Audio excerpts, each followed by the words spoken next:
Council Rock friends. Some of you I see all the time. Good morning. Some of you I don't see as much. It's nice to see your faces. This kid right here, Mr. Wyatt, is one of my second graders. And at the beginning of the year, he raised his hand and said, Miss Davis, my mom and my dad are opera singers. Opera singers. And I said, Wyatt, really? And he said, yes. And I said, do they work around here somewhere? And he said, my mommy works at Eastman School of Music. Eastman School of Music. What? Which some of you have heard of before. And I said, Wyatt, that's where I went to college. I'm gonna find out about your mom. So I got on the computer and I Googled Wyatt's mom. And this lovely lady over here is who I found. And I also found that not only does she teach at Eastman, but that she performs all over the world. All over the world. Would you give it up for Wyatt's mom, Ms. Duffy?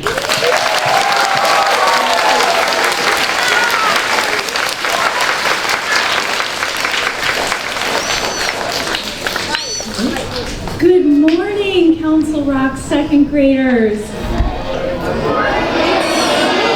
so nice to be here, and thank you, Mrs. Davis, and thank you, Principal Tappan. I am so excited to be here and to talk to you a little bit about my pretty unusual job. I know that you haven't spent a lot of time talking about this, but Mrs. Davis said that for those of you who are in her classes, you've talked a little bit about what opera is or what an opera singer is. Can anybody give me just a little bit of a hint as to what you've been talking about? Yes, ma'am, right here in the Mario t-shirt. An opera singer is someone who sings really loudly. Yes, an opera singer is somebody who sings really loudly. That's absolutely Yes. right. Yes, and one more thing. Let's see. Yes, ma'am. Opera singers are people that can sing really good. And yes, did you have anything else to say? They can sing low and high. Yes, and opera singers can sing really low and high. That's right. I see a lot of hands, and we're gonna have more opportunity to participate. But because we don't have too much time, those were excellent answers. So, what's an opera singer? Well, a lot of people, when they think of opera singers, think of this lady, right? And there are some opera singers that look like that, but most of us who train don't look like that, right? I don't have the helmet and horns and long braids, yeah?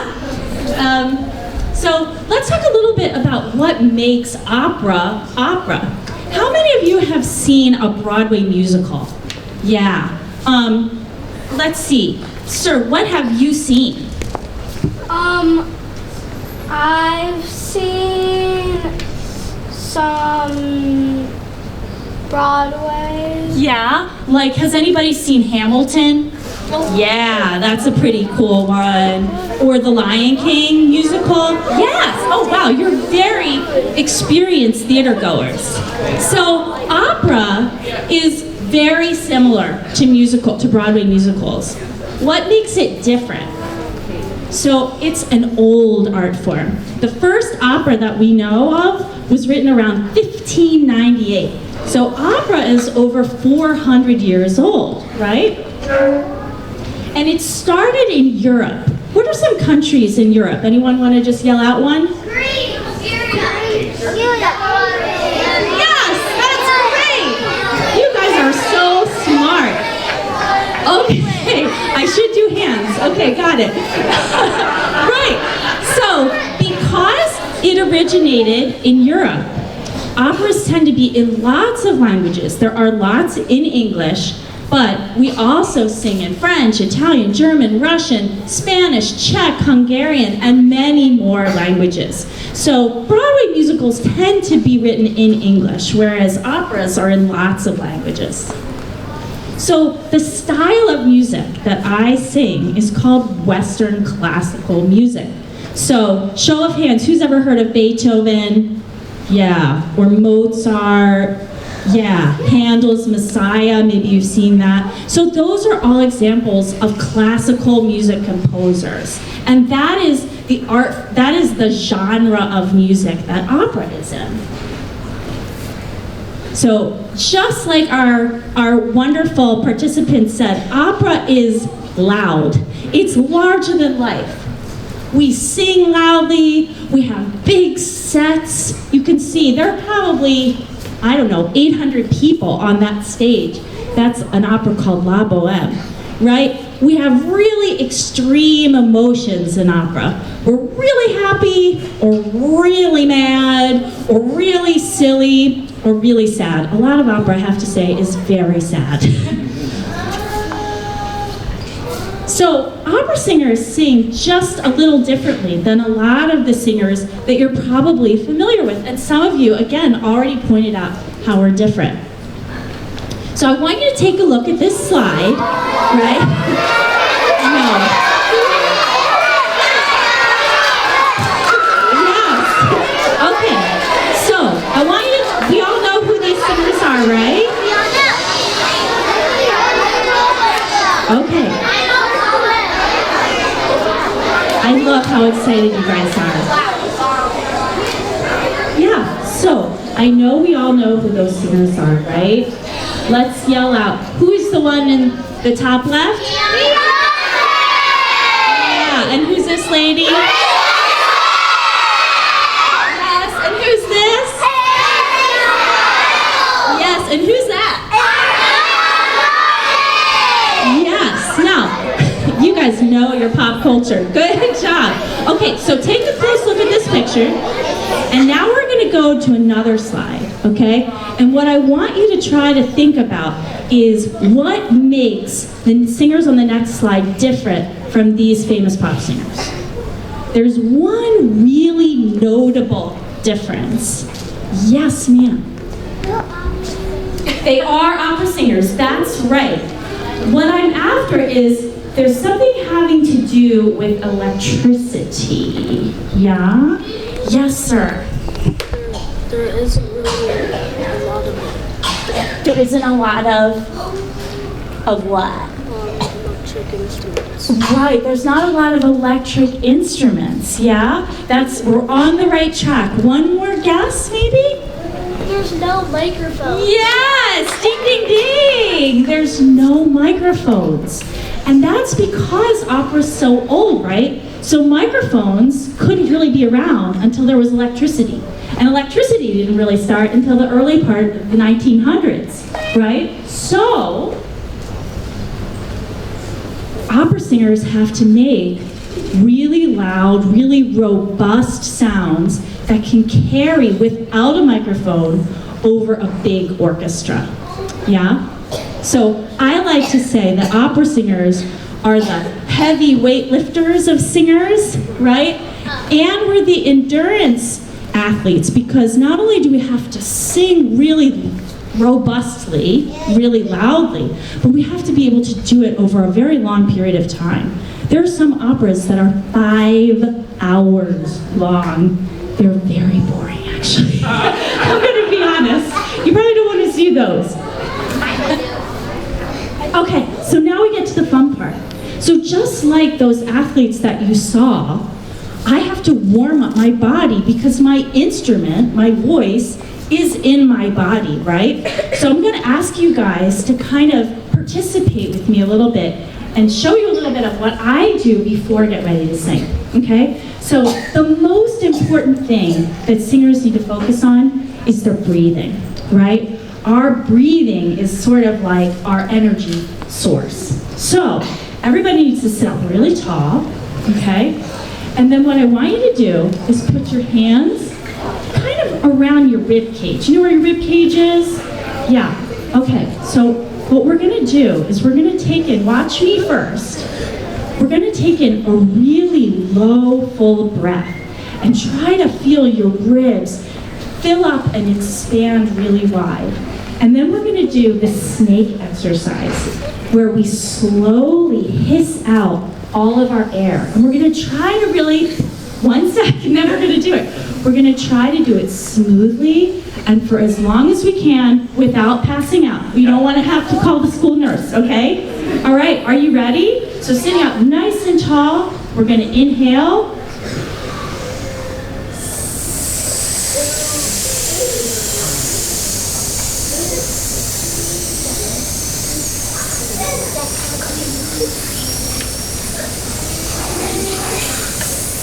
Yo, you guys are Olympic level breathers. Wow. Some people are still going. That's excellent. Yes. So we need to do that not only to have a lot of power in our sound, but because we have to sing really long phrases. Okay. The next thing that we're going to do is a little silly. So after we're done doing the exercise, you gotta promise me that you'll go back to being the really good listeners that you are, okay? So these are called sirens. I'm gonna show you first what I do, and they're pretty funny sounds, but they really help me get my voice warmed up. So I'm gonna put the microphone away so don't hurt your ears. So I go like this. Woo! Woo! Yeah, and what I'm trying to do is go from my lowest note to my highest note and keep everything really calm in my throat. Okay, on the count of 3, we're gonna do just 2 of them. Ready? 1, 2, 3. Wow, I think we've got a lot of opera singers in here. Very good. Okay, the next thing we're gonna do, I need 2 volunteers. Okay, I promised Wyatt I would pick him as one of them. So we'll do 3. Come on forward, Wyatt, and this young lady here, and come on up. Okay. So,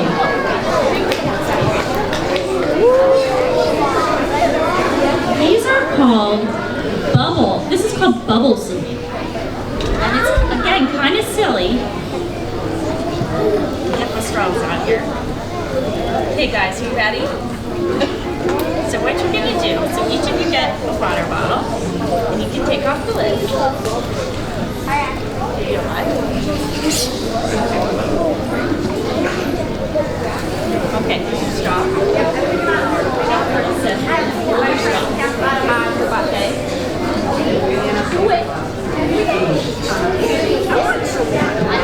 Okay, so this is a really unusual but very, very helpful warm-up for opera singers. It's actually called bubble phonation. Phonation is a very fancy word for singing. So what we're going to do is hold our straw, yeah, thank you, a little bit under the water, and what you're going to do is do that same siren and try to keep your bubbles nice and even like this.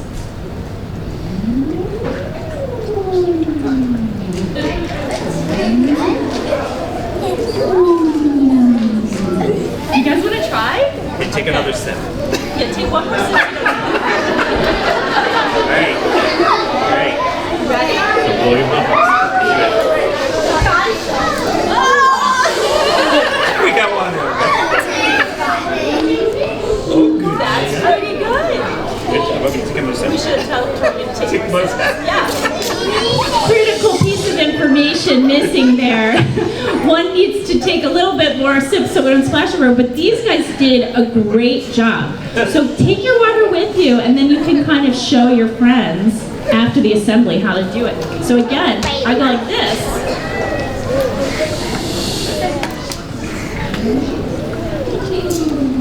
You guys want to do one more, and then we'll go back to our seats? Here we go.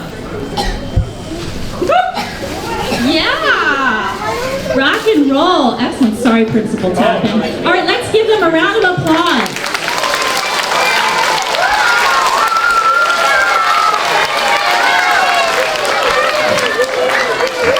Okay. All right, so as our friends sit down, I'm going to do my last warm-up, and then I'm going to sing a couple pieces for you. So this is not something that you can do unless you've had a lot of training. And that's an important thing I forgot to mention.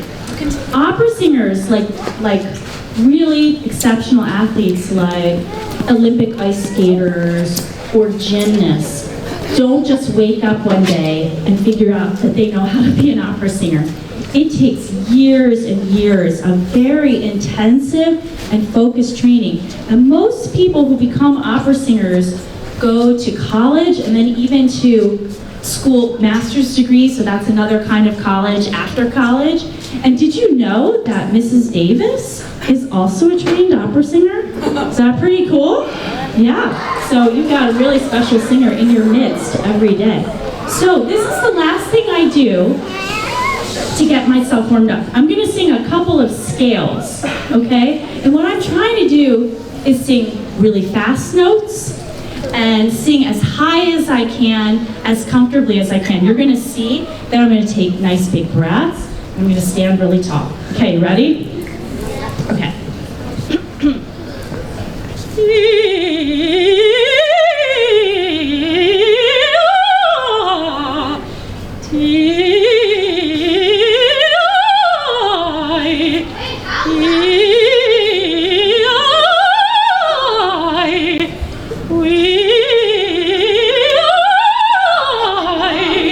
It's pretty loud, huh? Yeah.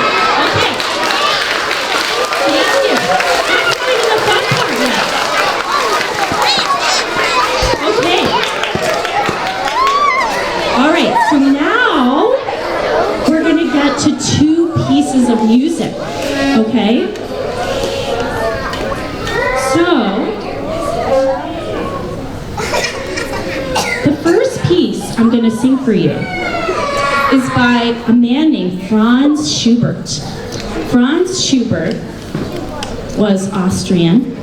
And do you know what language they speak in Austria? Hands? Yes, ma'am.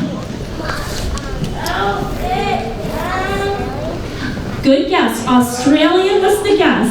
But that's in Australia. In Austria they speak... Yes, sir? Well, I don't know, but I'm pretty sure Mozart was born in Austria. Yes, he said, well, I'm not sure, but I'm pretty sure Mozart was born in Austria. And he was. That's a great insight. They speak German there. So this piece I'm going to sing, this is how you say it in German. Gretchen am Spinnrade. Yes, do you want to try to say that? Gretchen am Spinnrade. Yes. And you can see, okay, good job. You guys are doing great. So that means Gretchen at the spinning wheel. The spinning wheel is something that people use to turn wool into yarn. And so in this song, Gretchen is thinking about a man that she met, that she fell in love with. And all she wants to do is see him again. And so she just keeps sitting at the spinning wheel, thinking about, when can I see him again? When can I see him again? This is one of the most famous songs that Schubert ever wrote, and he was only 18 years old when he wrote it. Fun fact, this is not actually from an opera. This is called an art song, but it's still sung like an opera singer, okay? So what I want you to do is listen to this song really carefully and listen for 2 things, okay? You have to really listen. What are the emotions that you think are featured in this piece? And what is it in the music that makes you think that those emotions are present? And do you hear anything in the music that reminds you of a spinning wheel? Okay? You got your listening ears on? Okay. Now, if you like my performance at the end, there's something you can say. Oh, back there. You can clap and say, bravo! But only say it if you like it. If you don't like it, you don't have to say it. Okay? All right. I'm going to introduce my amazing pianist friend, May Ferry. Can you give her a round of applause?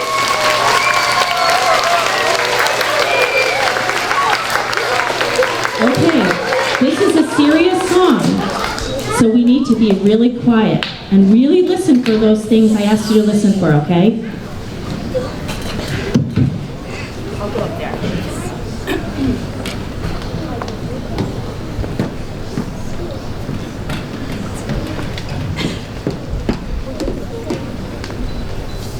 about water. Opera singers need water.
captive audience. I know that's kind of a long song.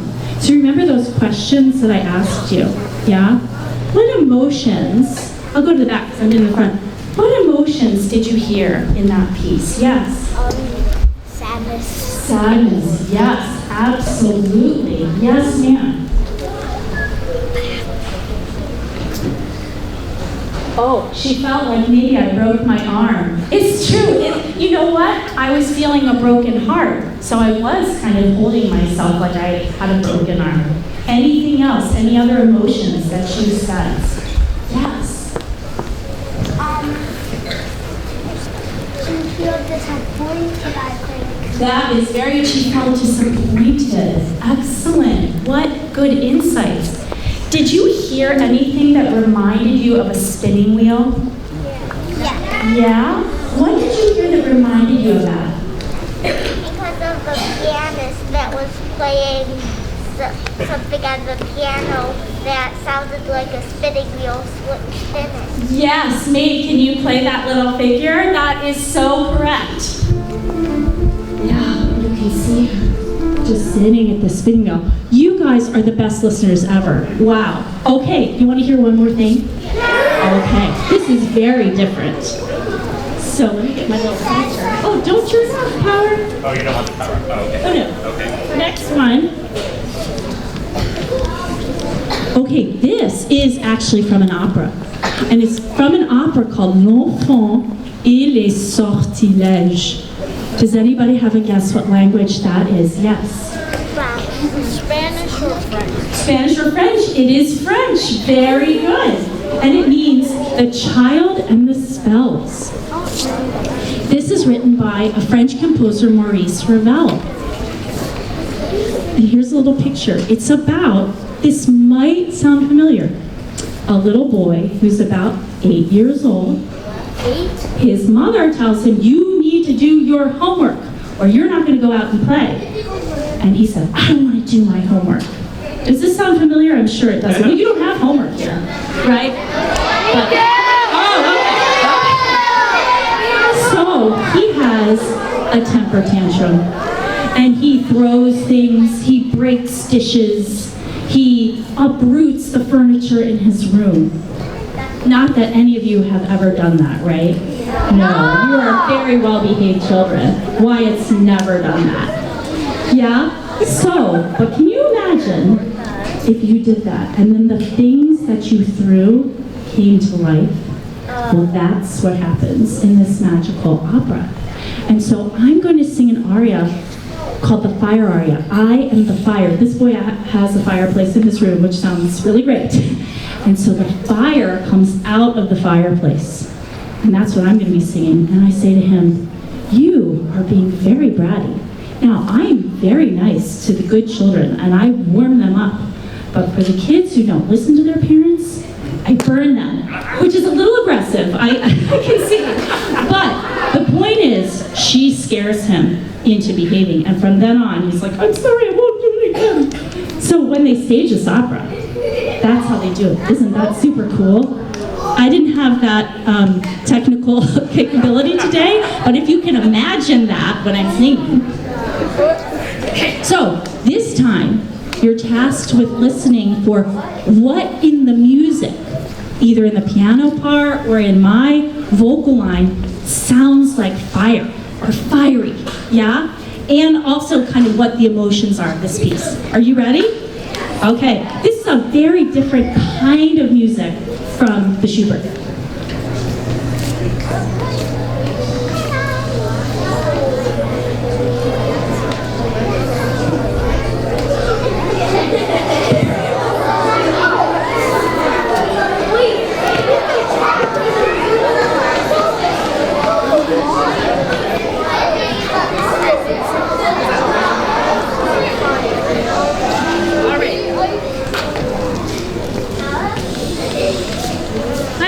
My page. Hold on one second.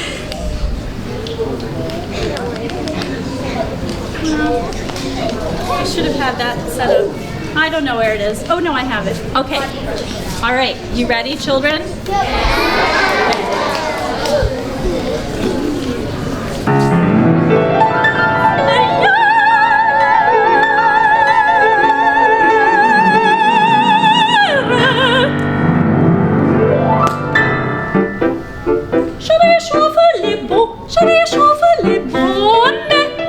Je brûle le péché.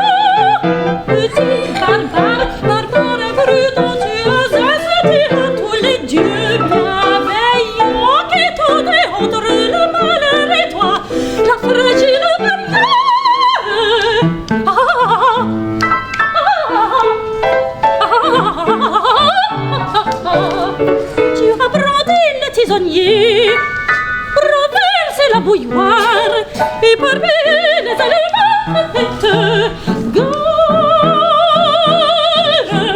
gare au feu dansant, tu fondais comme un flacon, ce sont l'eau qui connaît.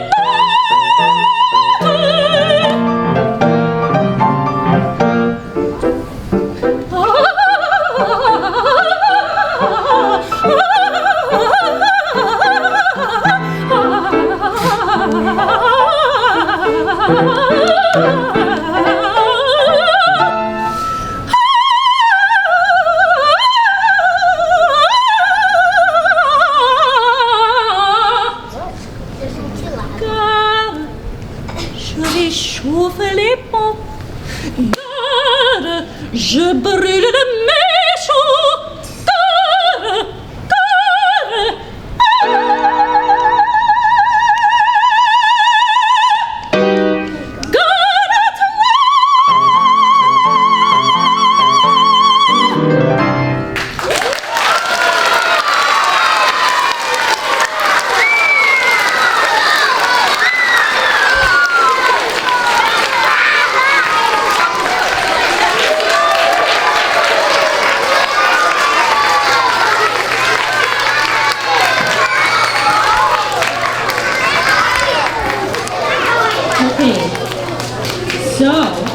Good, we got good time here.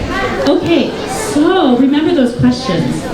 What in the music sounded fiery to you? Yes.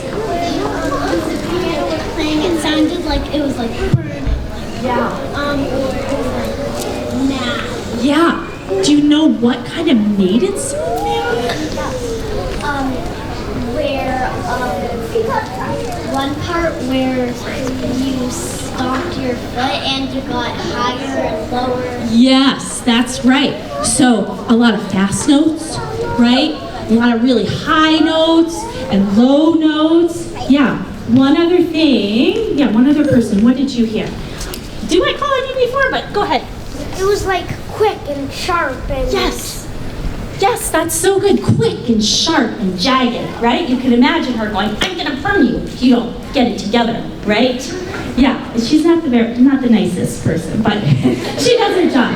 Yeah, and so what are some of the emotions? We kind of already got there. She's kind of mad, but any other things that you kind of thought of when you heard that?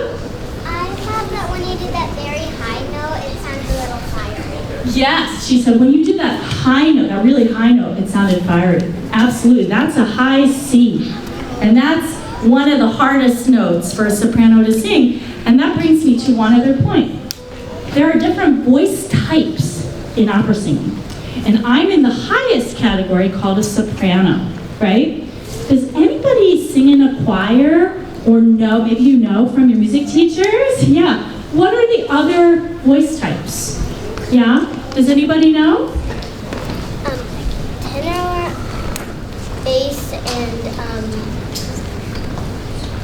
alto. Yes, excellent. Tenor, bass, and alto. Yeah? So they get progressively lower. Let's see.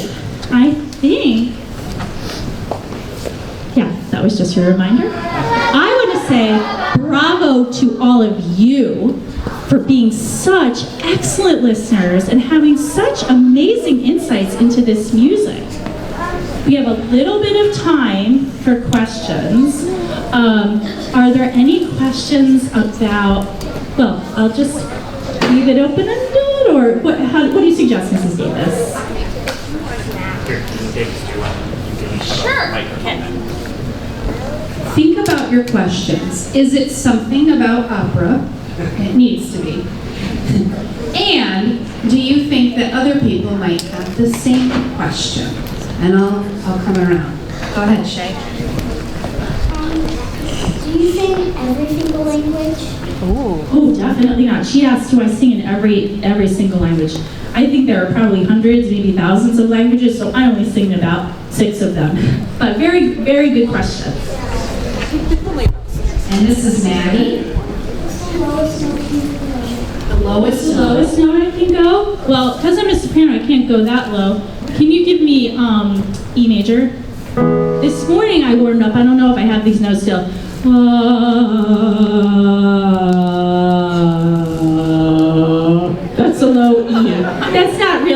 impressive. They don't pay me for my low notes. And Evelyn.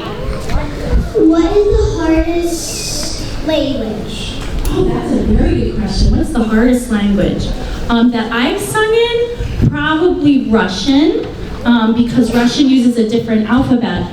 So when you see it on the page, it doesn't really look phonetic. So Russian's pretty hard. We actually have quite a few students. Put your hands down for a second. Raise your hand if you're in this room and you speak Russian. Wow. Wow. Yes. I love singing Russian. Yeah. It's amazing. All right. Other questions? Ian.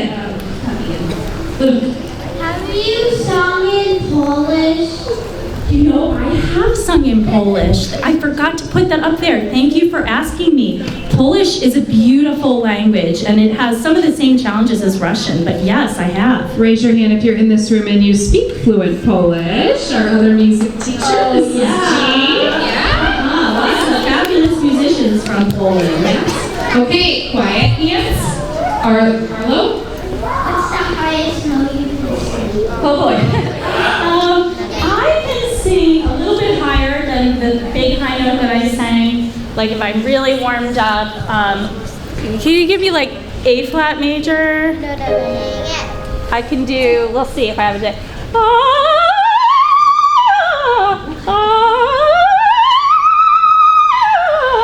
But I don't really sing those too much anymore. Okay. That's a high B. And we'll do our last question. Who's Riley? Oh, listening ears. What's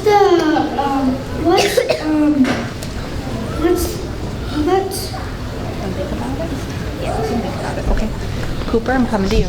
Cooper, you ready or no? Okay. What's the easiest song you've sang? Oh, wow, that's interesting. I don't ever think of, I think all the songs every song I've ever sung has been challenging in its own way. So I don't think I could answer that question. It's a good question, but I don't think I could answer it because I have to work hard on all of the songs that I sing.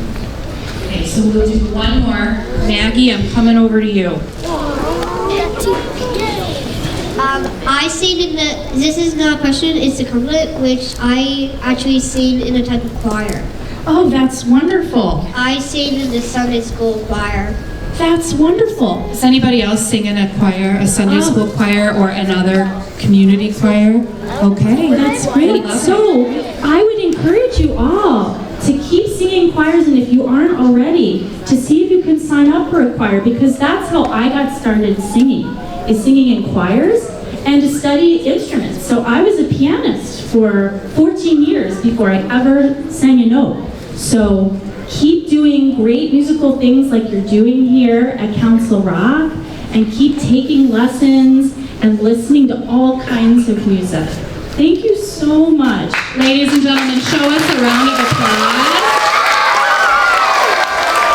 Can we say also a giant thank you to what we call Ms. Duffy's accompanist, her pianist, Ms. Barry.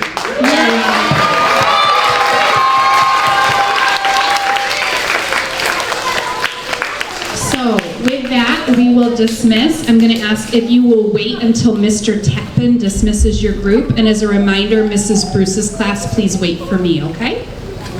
My friends, can we give one more round of applause, not only to Miss Duffy and her accompanist, but also to our amazing music teachers who prepared us for this